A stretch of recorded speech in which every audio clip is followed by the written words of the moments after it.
Class 10th good morning. पाठ 2 राम लक्ष्मण परशुराम संवाद का अंतिम संकेत। कहूँ लखन से लेकर के रघुकुल भानु तक, जिसके कवि तुलसीदास जी हैं। कहूँ लखन सुन शील तुम्हारा, को नहीं जानत विदित संसारा। मात पिता उऋण भयनी के, गुरुन रहा सोच बड़ जी के। सो जन्म हमरे माथे काढ़ा, दिन चली गयो ब्याज बड़ बाढ़ा। अब आमी व्यवहरिया बोली, तुरत देई मैं थैली खोली। सुन कटु बचन कुठार सुधारा, हाय हाय सब सभा पुकारा। भृगुवर परस देखाऊँ मोही, विप्र विचारी बचौं नृपद्रोही। मिले न कभों सुभट रनगाढ़े, द्विज देवता घरन के बाढ़े। अनुचित कहीं सब लोग पुकारे, रघुपति सैन लखन निवारे। लखन उतर आहुत सरिस, भृगुवर कोप कृशान।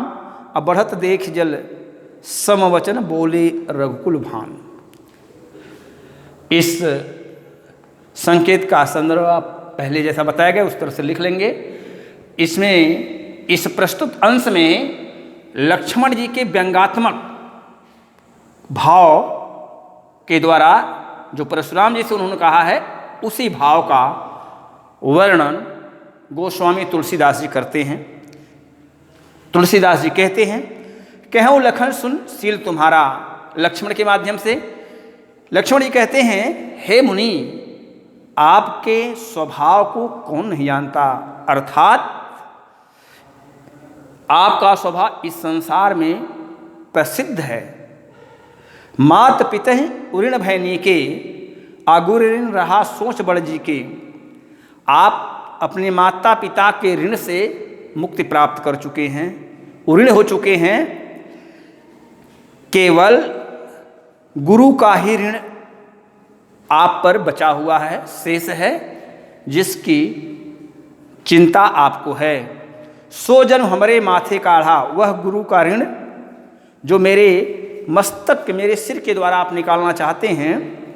दिन चली गए ब्याज बड़ बढ़ा, उस गुरु का ऋण जो आप पर अभी बचा हुआ है, ज़्यादा समय भी बीत गया है, इसलिए अब आने व्यवहरिया बोली, किसी गणना करने वाले को बुला लीजिए कि ब्याज कितना हुआ है और मूलधन कितना था। सबकी गणना आप करा लें, तुरंत देव में थैली खोली। वह जैसे ही जितना बताएगा गणना करने वाला, मैं तुरंत अपनी थैली से खोल करके या अपनी थैली से पूरा गुरु का ऋण दे करके आपको ऋण कर दूंगा, गुरु के ऋण से आपको मुक्त कर दूंगा। ऐसा लक्ष्मण जी ने कहा। सुन कटु वचन कुठार सुधारा। लक्ष्मण की इस कड़वी बात को सुनकर के परशुराम जी ने अपने फरसे को संभाल लिया अपने हाथों में। हाय हाय सब सभा पुकारा। परशुराम के इस रूप को देख करके पूरी सभा में हाय हाय शब्द उठने लगा, या पूरी सभा हाय हाय करने लगी। भृगुबर परस देखावं मोही, विप्र विचार बचौं नृपद्रोही।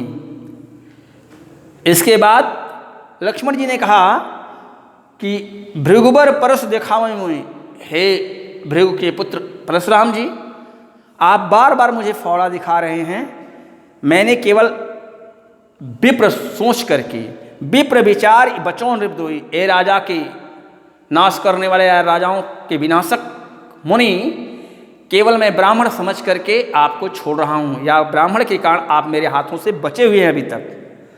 मिले न कबहूँ सुभट रणगाढ़े। सुभट रणगाढ़े युद्ध के मैदान में सुंदर योद्धा। युद्ध के मैदान में कभी आपको अच्छे योद्धाओं से मुलाकात नहीं हुई, भेंट नहीं हुई है। द्विज देवता घर के बड़े, ऐ ब्राह्मण देवता, आप अपने घर के बड़े हो सकते हैं। अनुचित कहीं सब सभा पुकारे। लक्ष्मण की इन बातों को सुनकर के सभा के बीच से आवाज आने लगी, या सभा के लोग कहने लगे कि लक्ष्मण आप अनुचित कह रहे हैं, आप सही नहीं बोल रहे हैं। रघुपति नयन लखन निवारा। इस बिगड़े माहौल को देख करके रघुपति श्री रामचंद्र जी ने अपने आंखों से संकेत करके लक्ष्मण को रोक दिया, चुप करा दिया। दोहे के माध्यम से बताया गया कि लखन उतर आहुत सरिस, भृगुबर कोप कृसान, बढ़त देख जल समवचन बोले रघुकुल भान।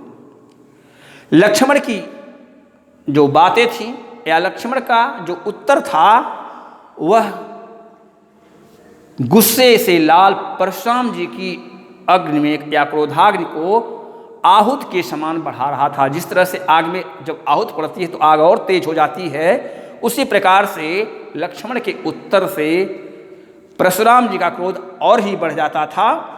बढ़त देख जल सम, इस बढ़ते हुए क्रोध को देख करके बड़े ही शीतल वाणी में या जल के समान शीतल वाणी में राम ने कहा।